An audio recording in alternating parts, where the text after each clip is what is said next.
책상! 마이크. 안녕하세요. 신철 세무사입니다. 너무 오랜만에 촬영을 하시죠? 날짜를 읊어보시죠. 오늘이 4월 13일입니다. 마지막 촬영이 언제인지도 읊어보시죠. 죄송합니다. 지금 오늘이 4월 촬영일 기준 4월 13일인데 종합소득세 시즌이 다가오고 있습니다. 종합소득세 내가 얼마나 대비를 했는지 그런 걸 좀 확인을 해봐야 될 딱 그 시점이죠. 신박한 세금 정보 신세정!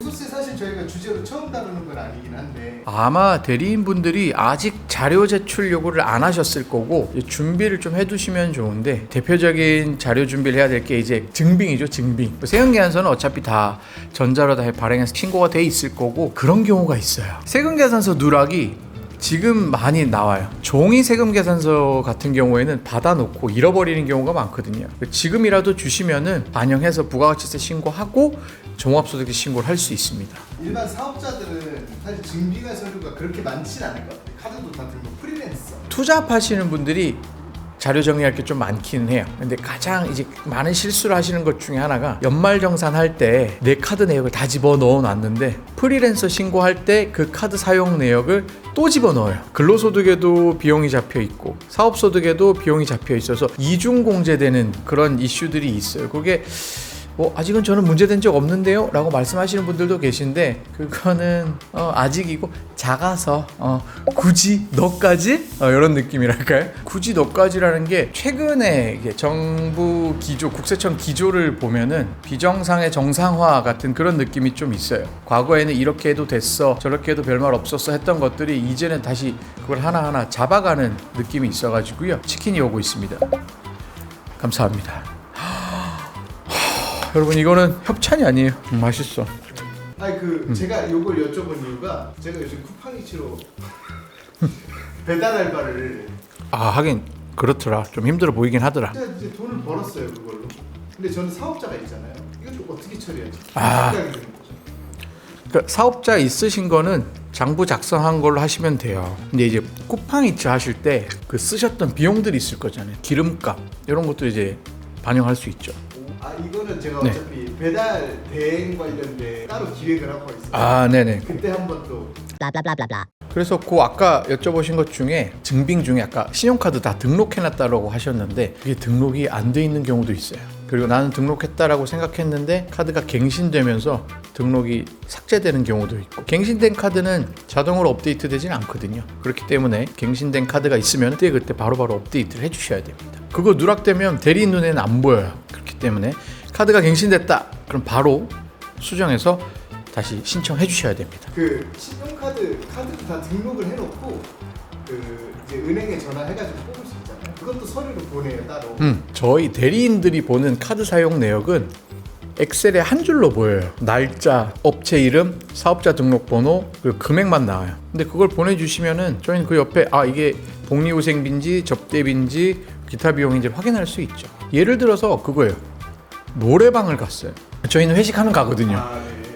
모르겠어요. 직원들이 좋아한다라고는 했는데 노래방을 가면 이게 접대비인지 복리후생비인지 뭔지를 모르잖아요. 접대비가 되면 부가가치세 공제가 안 되고 복리후생비로 가면 부가가치세 공제가 된단 말이에요. 근데 PD님께서 그걸 정리를 해서 주시면은 복리후생비 관련된 거다. 그럼 저희는 부가가치세도 집어넣죠.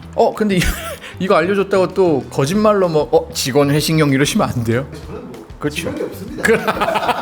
블라블라블라. 이자, 배당, 사업, 근로, 연금, 기타 이렇게 6가지예요. 요즘 막 주식 붐이잖아요. 이자나 배당 소득이 있다. 근데 그 2천만 원을 넘어간다. 그러면은 종합소득세 신고할 때 붙여서 신고해야 돼요. 근데 만약에 2천만 원이 넘지 않으면 붙여서 신고를 안 하셔도 돼요. 근데 아까 말씀하신 것처럼 회사도 다니고 투자 쿠팡이나 배민 이런 걸 한다. 그럼 붙여야 돼요. 근데 요거 하실 때 가장 좀 불안해 하시는 게, 내가 투잡을 하는 걸 회사에서 알면 어떡하죠? 어떻게 하면 회사가 알 수 있죠? 이걸 궁금해 하시는데, 회사는 기본적으로 잘 몰라요. 알 수가 없어요. 근데 그 소득 금액이 연간 2천만 원을 넘어가면 이제 회사에서 내는 건강보험료 외에 지역가입자로 보험료를 또 내셔야 돼요. 그럼 회사가 알 수는 있어요. 어쩌다가 알 수는 있는데 그 외에는 아는 방법이 많이 없어요. 그래서 투잡을 하시는 분들이 별도의 법인을 설립해서 그 법인으로 투잡을 하신다고 보시면 돼요. 본인 이름으로 만들 수도 있고 본인이 주주가 되고 다른 가족들을 대표이사로 앉히는 가족법인을 만들 수도 있죠. 왜냐하면 이게 겸업금지, 겸직금지 이런 것들이 문제가 되는 경우가 꽤 있어가지고 제가 말씀드린 그 2천만 원의 기준은 그 소득 금액이라서 매출에서 비용 뺀 금액이 기준이라고 보시면 됩니다. blah blah blah blah blah. 매번 강조하는 건데 신고서는 좀 보실 줄 아셔야 돼요. 매번 보내드리는데 궁금하다는 연락을 한 번도 안 하시거든요. 그래서 그런 부분은 좀 알아두시면 좋을 것 같고 그 외에 이제 25년도 종소세를 준비하시면서 이제 직원 채용이 좀 늘었던 분들은 세액공제나 세액 감면 받으실 게 있는지 한번 챙겨 보셔야 되고 내가 다른 소득이 있는데 놓친 건 없는지 그런 것도 한번 확인해 보셔야 됩니다. 이제 안내문이 와요. 우편으로 받으시는 분들도 계시고 이메일 혹은 카카오톡으로 안내문이 갈 텐데 그거를 그냥 흘려보지 마시고요. 내가 이거를 어떻게 신고하는 게 좋을지 세무대리인에게 의뢰를 해서 신고하는 게 유리할지 아니면 요즘 유행하는 거죠. 딸깍 해서 내가 직접 신고할지 고민 잘 해보셔야 됩니다. 왜냐하면은 딸깍해서 신고하는 경우가 보통 세금이 훨씬 많이 나와요. 조금 비용 부담이 되시더라도 세무사 통해서 상담 받고 신고 진행하시는 게 좋습니다. 종합소득세 신고는 텍셀과 함께 텍셀